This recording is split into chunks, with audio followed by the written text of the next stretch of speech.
that's just how it is. That's how that movie felt to me. That's my opinion.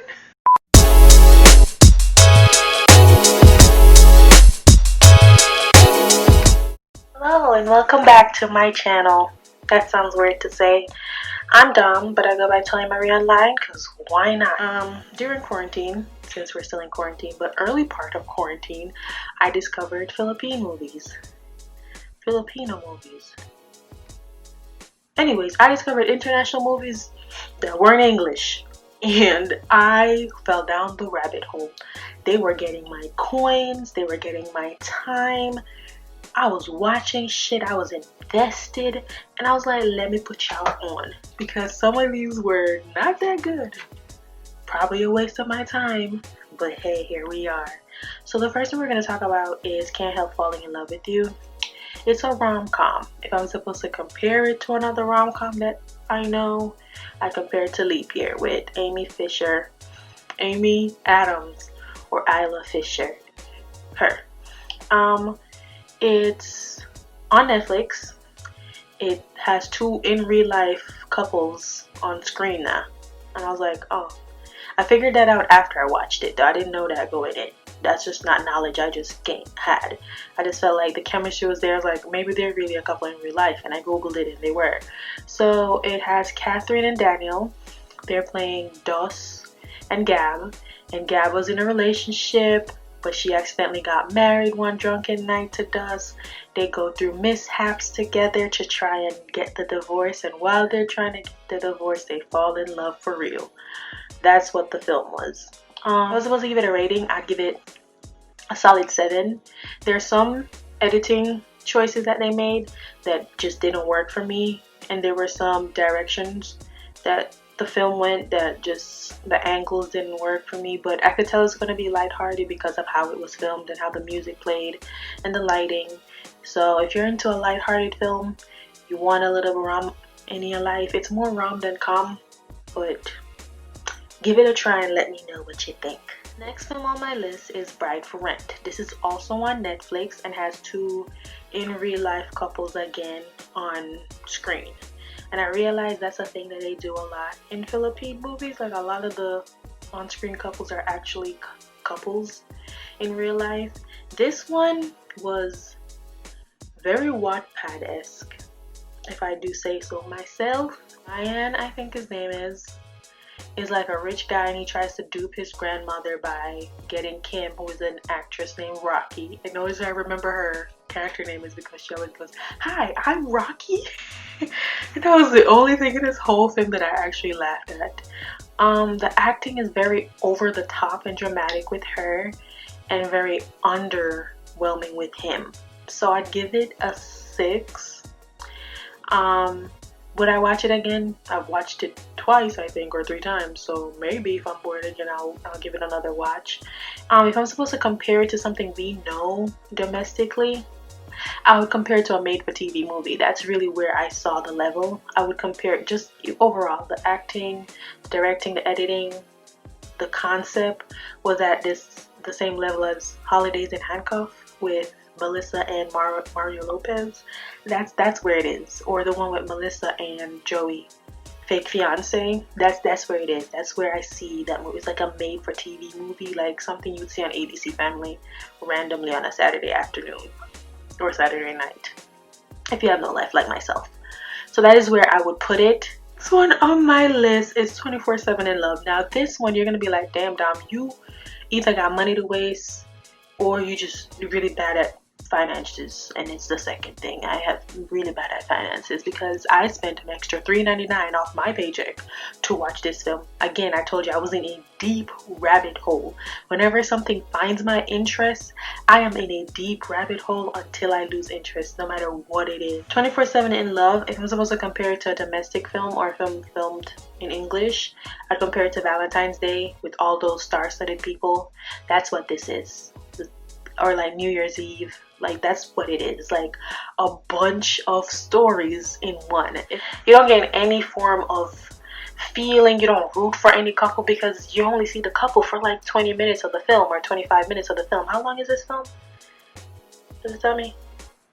2 hours and 10 minutes. So 2 hours and 10 minutes, you see probably 5 couples, maybe 5 couples. You got like 20 minutes. You see their story pan out and how it's gonna go, and that's it. And at the end, they're all so happen to be at the same concert. I don't know. This one I'd give a 5. I'd give this a 5. And I spent my money on it.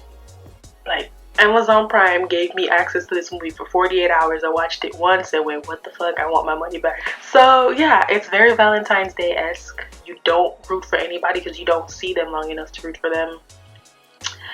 Wouldn't recommend it, but if you have extra $3.99 laying around, by all means, go watch it. The next one on my list is Unofficially Yours, starring John Lloyd Cruz, which is like their George Clooney, and Angel Luskin. If I was to compare it to any movie that we know domestically, I would compare it to like The Proposal with Sandra Bullock, as in terms of like the energy that it gave me. It was like a very bossy girl, and then like a guy who wants to be in love.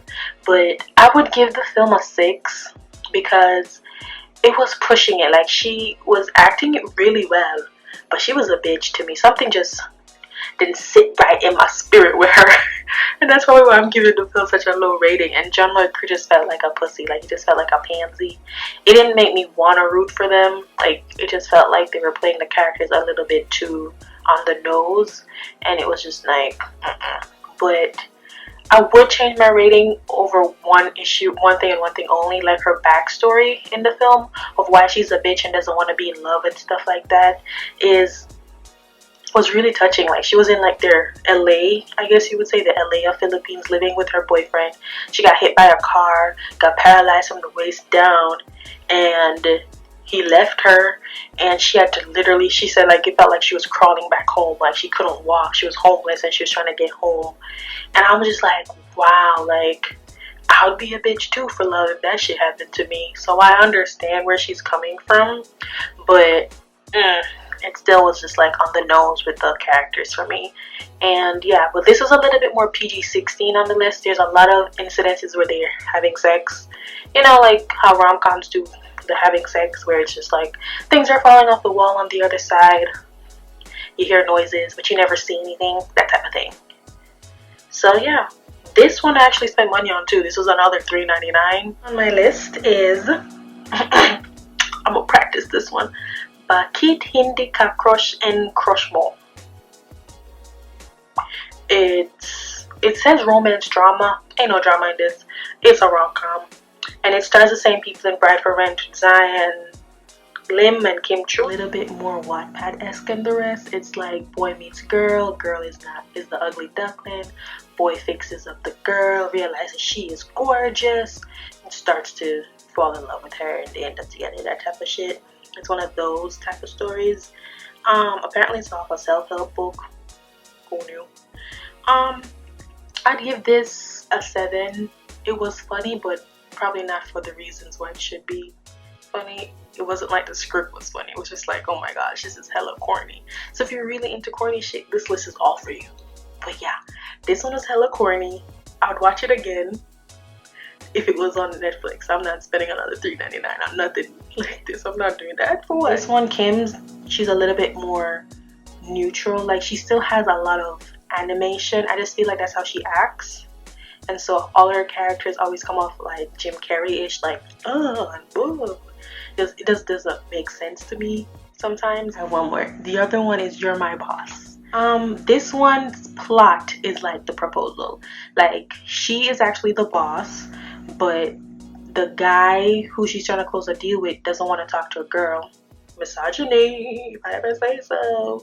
So Coco, which is basically the assistant, has to pretend to be the boss. They start to form some type of connection. Next thing you know, they like each other and they end up together. But I give this one an 8, and the reason I'm giving it higher than the rest is because this formula is a little bit similar to what rom-coms are here, so that's probably why I'm giving it such a high rating. It's not to say that it's better or directed better, it's just a little bit more familiar, so that's probably why the rating is so higher, because they're a little bit more scenarios. I'd give this a PG-14. I don't know if that's a rating or not. This one's on Netflix, so if you wanna you waste time on Netflix, go give this one a try. Would I watch it again? No. And I've only seen it 1.5 times. So I should probably lower the rating back down to 7.8 then, or 7.5. It's a 6.3 on IMDb. But I would give it a little higher. I think it was kind of cute. It was hella corny. The acting was a lot better than some of these on the list, now that I think about it. Tony, at least, she can really act. Coco's fine. He's not really like, I don't know, like a lot of the guys weren't guys that you want to put yourself in, which is a lot of rom-coms you do. You kind of put yourself in the shoes of whoever you find attractive. And I just, if I was Tony, there's no way. I don't care what type of clothes Coco starts to wear. No offense to Coco, but not this time. Not today, Coco. But yeah. Oh, My Illegal Wife. I'm gonna watch this. If you like this video, thank you. If you subscribe, thanks. Again, I state I'm doing this because the bitch is depressed in life and I needed a hobby. So here we are. I'm not gonna give you a schedule. I film a video every week and I post one every week whenever it's finished. Thank you for watching. Subscribe if you feel like, share if you feel like it if you feel like, comment if you feel like. Let me feel like you're talking to me. Might do Milan next. We won't be watching it together though because Disney will copyright the hell out of that shit. I'll watch it and I'll tell you. Anyways, bye. Be safe, be kind. Eat some booty.